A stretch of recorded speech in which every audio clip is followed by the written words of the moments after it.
Se han anunciado muchas novedades para el Metro de Madrid estos días, una red de la que hemos informado en varios vídeos del canal de la gran transformación que se va a acometer en el suburbano en los próximos años, tras muchos sin apenas novedades. Algunas tendrán que esperar más de lo deseado, como el tramo central de la línea 11, pero otras van a muy buen ritmo. Además, se han dado detalles sobre algunas de esas inversiones muy a destacar.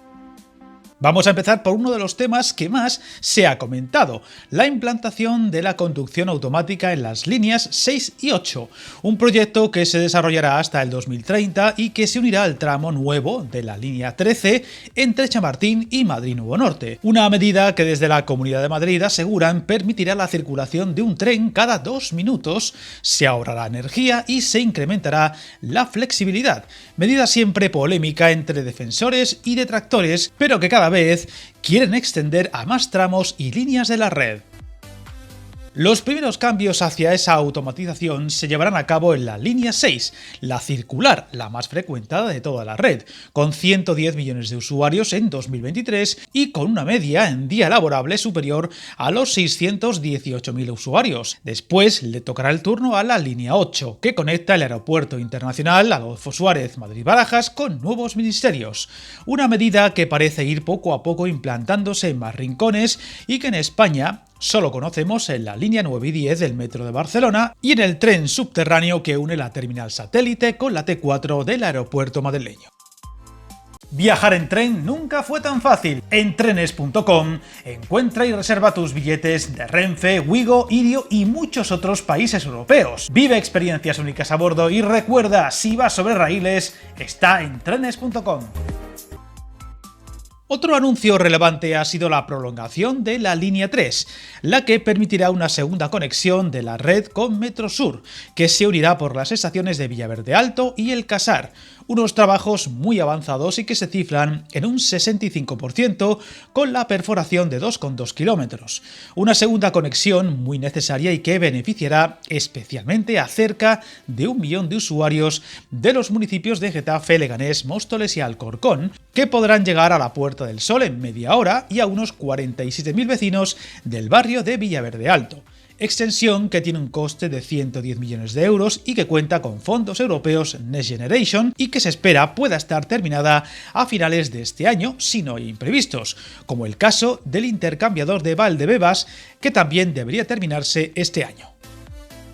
Otro detalle clave será la adquisición de 80 nuevos trenes que llegarán entre 2026 y 2029, representando la mayor renovación de flota en la historia de la compañía. Trenes que mejorarán la fiabilidad, eficiencia y capacidad del transporte de viajeros e inversiones que se unen a los planes para convertir la línea 11 en una de las más relevantes de todo el mapa madrileño, así como la ampliación de la línea 5, que en 2025 comenzará sus obras y que permitirá una nueva conexión directa del centro de la ciudad con el aeropuerto.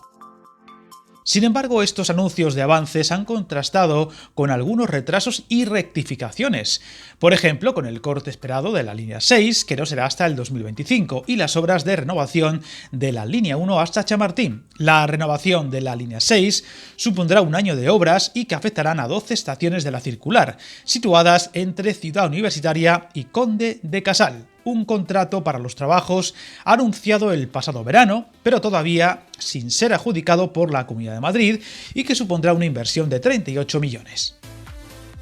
Además, se siguen dando los pasos para la obra de la línea 13 que se va a hacer para dar servicio a Madrid Nuevo Norte, desde la estación de Centro de Negocios a las de Fuencarral Sur y Fuencarral Norte y que se iniciarán en 2026. Una nueva línea con trenes sin conductor y que darán servicio a este gran área de negocios en plena expansión. Además, en una entrevista al diario 20 Minutos, el consejero Jorge Rodrigo habló de otras inversiones, como un anuncio muy esperado, el fin de los transbordos en el servicio de la línea 9 que une la capital con los municipios de Rivas y Arganda, cuya idea es tenerlo listo en el año 2029 cuando finalice la concesión actual, concretamente de Arganda a Paco de Lucía, que con ese cambio en la gestión permitirá mejoras en el servicio, más capacidad y un uso para los pasajeros similar a las otras líneas de la red. Recordemos que el concurso para diseñar la futura estación Aijones Berrocales quedó desierto, por lo que se volverá a licitar.